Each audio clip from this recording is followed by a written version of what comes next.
Admit it or not, we're used to thinking humanities as something distant, something written in black and white, something so great that we cannot participate in. But gradually I found that it was not the case. I grew up listening to my grandpa's past experiences of how he survived anti-Japanese war and Cultural Revolution. And in our oral history club, we interviewed dozens of school alumni. Their vivid memories showed us the social reforms and lives each individual grew over time. All the stories connect me to the grand sweep of history.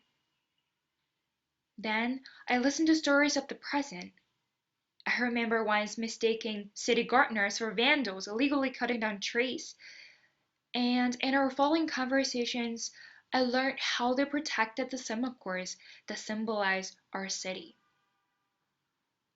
I interviewed members of 5 grow-up clubs around China and better appreciated what gender dialogues look like among my fellow teenagers.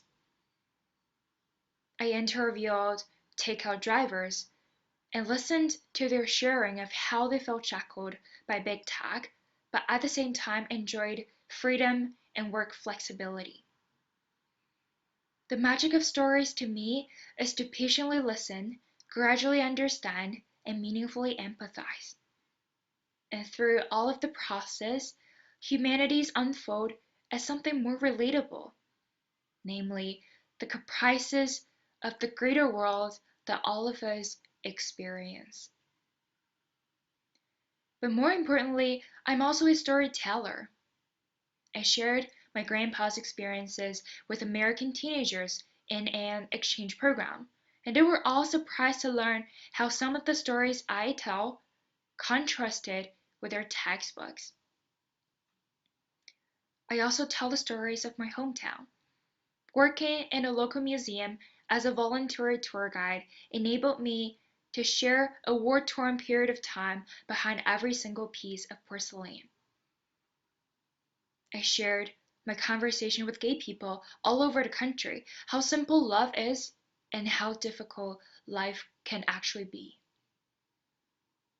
I interviewed the Buddhists and Christians in my local community and asked about their views towards nature. And that greatly helped me understand the conflicts between wolves and human beings in Pasture Tibet. In fact, many of the frequently discussed groups nowadays remain unseen and unheard. But through my constant sharing and learning, I gradually found a way to balance between grand history and individual perspective. The art of humanities to me is to live as yourself in other people's moments.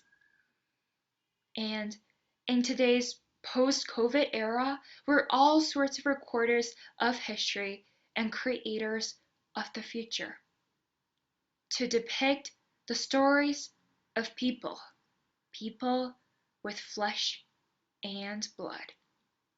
Thank you for listening.